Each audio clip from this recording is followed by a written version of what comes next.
இனி நம்ம பண்ண போகிறது ஒரு ரொம்ப ஸ்பெஷலான ஒரு ஸ்வீட். ராஜஸ்தானில் இது எல்லார் வீட்லேயும் ரொம்ப காமனாக இருக்கும். ஒரு ஃபெஸ்டிவல், ஒரு ஃபங்க்ஷன்னா ராஜஸ்தான் மக்கள் இந்த ஸ்வீட்டு கண்டிப்பாக பண்ணுவாங்க. நம்ம இன்றைக்கி பண்ண போகிறது மால்புவா. அதுலேயுமே கொஞ்சம் ஹெல்த்தியர் வெர்ஷன், நம்ம கோதுமை வச்சு மால்புவா பண்ண போகிறோம். இப்போ இந்த மால்புவாவுக்கு என்னென்ன பொருட்கள் தேவை முதல்ல பார்த்துடலாம்.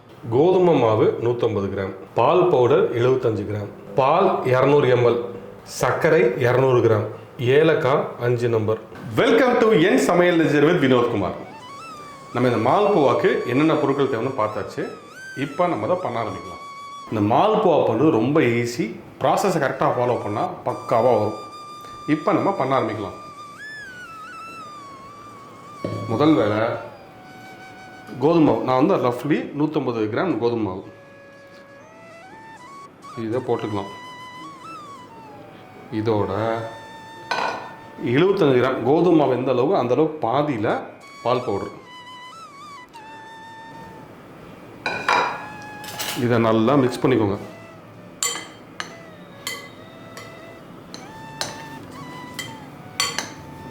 மிக்ஸ் பண்ணதுக்கப்புறம் நம்ம பால் வச்சுருக்க இல்லையா, நீங்கள் திக் பாலும் யூஸ் பண்ணலாம், இல்லை நார்மல் மில்க்கும் யூஸ் பண்ணலாம். கொஞ்சம் கொஞ்சமாக போட்டு இதை கலக்கணும். இது நீங்கள் விஸ்க் வச்சு பண்ணால் ஈஸி. அவசரத்துக்கு என்னோடய விஸ்கை காணோம், அதனால தான் ஸ்பூன் வச்சு பண்ணுறேன்.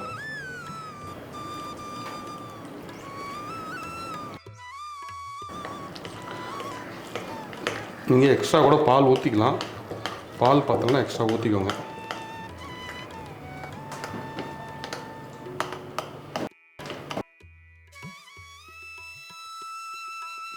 நல்லா மாவு வந்து மிக்ஸ் பண்ணியாச்சு. அதாவது பால் பவுட்ரு, கோதுமை மாவு.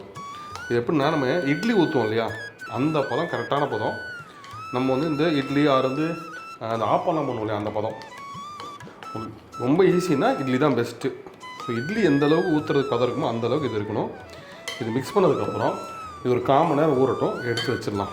இப்போ நம்ம என்ன பண்ணோம்னா சக்கரை பாவு ரெடி பண்ண போகிறோம். அடுப்பு ஆன் பண்ணிட்டு நான் வந்து ஒரு 200 ரஃப்லி ஒரு 200 கிராம் சர்க்கரை இதை போட்டிருக்கேன். போட்டுட்டு இதோட இதே அளவு தண்ணி. நம்ம வந்து சும்மா வந்து ரொம்பலாம் வந்து பாகு கெட்டியாக வேணாம், அந்த பிசுபிசுப்பு தன்மை இதோட பாகு இருந்தால் போதும்.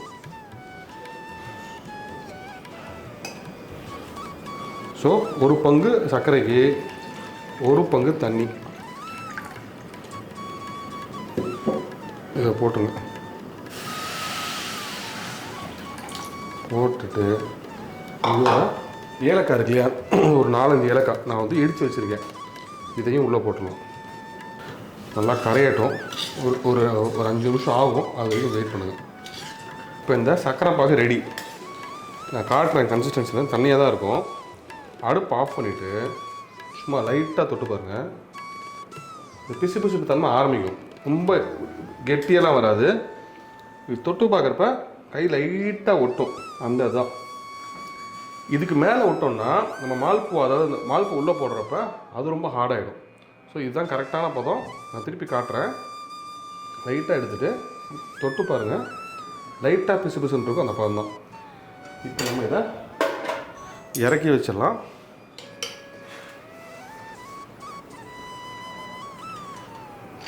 இது சைடில் ஆறட்டும். இப்போ நம்ம வந்து மெயின் இது ஐட்டம் பண்ண ஆரம்பிக்கலாம். நம்ம இது வந்து ஊற வச்சுருக்கோம் இல்லையா, இது வந்து ஒரு 10 நிமிஷம் ஆயிடுச்சு, போதும். வேணும்னா நீங்கள் 1/2 மணி நேரம் கூட ஊற வைக்கலாம், பட் ஒரு 15 மினிட்ஸ் 10 to 15 மினிட்ஸ் போதும். இந்த மாதிரி மால்பூ வந்து இப்போ பொரிக்க போகிறோம். மால்பூவை பொரிச்சோம் நேராக வந்து சக்கரை பாவில் போடணும். ஸோ அதுக்கு முதல்ல நான் ரெடி பண்ணி வச்சுக்கிறேன். ஒரு ஃப்ளாட்டு பாத்திரம் தான் பெட்டர். நான் என்ன பண்ணுறேன்னா, இந்த மாதிரி ஒரு தட்டு, இதில் வந்து இந்த பாலை போட்டு வச்சுக்கிறேன். நம்ம இதில் தான் வந்து பொரிச்ச மால்பூவாக போட போகிறோம். ஏன்னா அது அகலமாக இருக்கு இல்லையா, பெருசாக இருக்கிறதுனால ஊற வைக்க முடியும் ஈஸியாக. ஸோ இந்த மாதிரி ஒரு ஃப்ளாட் பாத்திரம் போட்டு வச்சுக்கோங்க. இல்லைனா இந்த மாதிரி பாத்திரமும் பண்ணிக்கலாம், தப்பு கிடையாது. பட் இது கொஞ்சம் ஈஸி. இந்த மால்பூவை பொரிக்கிறதுக்கு நான் வந்து கடலெண்ணெய் தான் யூஸ் பண்ண போகிறேன். நல்லெண்ணெய் யூஸ் பண்ணால் கசப்பு இருக்கும். ஸோ உங்களுக்கு கடலெண்ணெய் பெஸ்ட்டு. வேணும்னா ரீஃபைண்ட் ஆயிலும் யூஸ் பண்ணிக்கலாம். ஸோ இந்த ஒரு பொரிக்கிற அளவு உங்களுக்கு தெரியும்.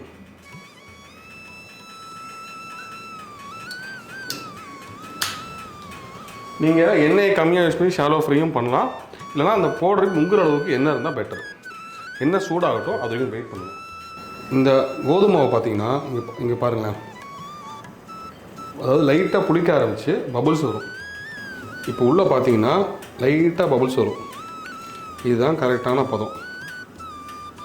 இன்னும் வேணுன்னா கூட இன்னும் ஒரு 1/4 மணி நேரம் கூட ஊறலாம். பட் இது போதும். இப்போ எண்ணெய் சூடாகிடுச்சு. முடிஞ்சா சிம்மில் வச்சுக்கோங்க. சின்ன சின்னதாக நம்ம வந்து ஆப்பத்துக்கு ஊற்றுற மாதிரி ஊற்றுங்க.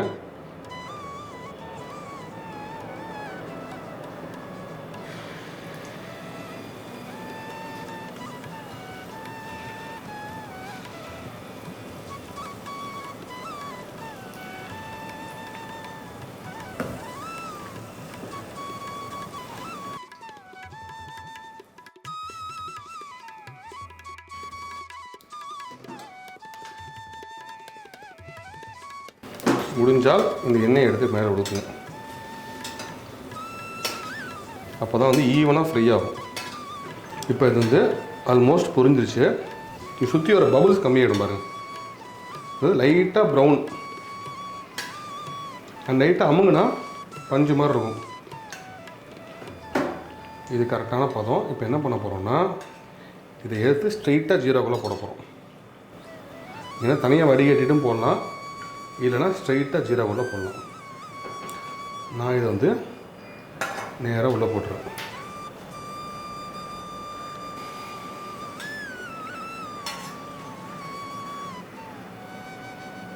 இந்த டிஷ்ஷுக்கு கொஞ்சம் எண்ணெய் ஜாஸ்தி தான். ஸோ அதனால் ரொம்பலாம் வந்து ஹெல்த் கான்ஷியஸாக இந்த டிஷ்லாம் வந்து யோசிக்காதீங்க. எப்போயாவது ஒரு சாப்பிட்லாம்.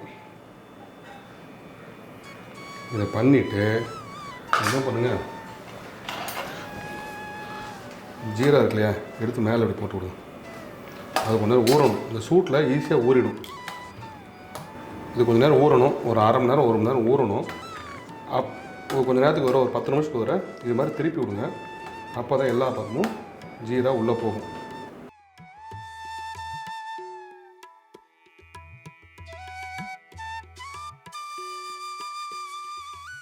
இந்த மால்புவா ஜென்ரலாக மைதா மாவில் தான் பண்ணுறது. நம்ம இன்னைக்கு கோதுமை மாவில் ட்ரை பண்ணியிருக்கோம். ஸோ கொஞ்சம் டெக்ஸ்டர் கொஞ்சம் திக்காக இருக்கும், பட் டேஸ்ட் வந்து ரொம்ப நல்லாயிருக்கும். நான் இப்போ இந்த மால்புவா டேஸ்ட் பண்ணி சொல்கிறேன். இன்னொரு விஷயம், நீங்கள் வந்து வேணுன்னா வந்து குங்குமப்பூ போடலாம். கலருக்கும் நல்லாயிருக்கும், ஃப்ளேவர் நல்லாயிருக்கும். நான் இன்றைக்கி குங்குமப்பூ போடலை. இந்த ஏலக்காய் ஃப்ளேவரே ரொம்ப நல்லாயிருக்கும். இப்போ நான் வந்து இந்த மால்புவா, கோதுமை மால்புவாவை நான் டேஸ்ட் பண்ணிவிட்டு எப்படி இருக்குன்றதை சொல்கிறேன். இது வந்து மினிமம் வந்து ஒரு 5-6 ஹவர்ஸ் ஊறினா தான் இந்த ஜீரா வந்து பெர்ஃபெக்டாக உள்ளே போயிருக்கும். ஸோ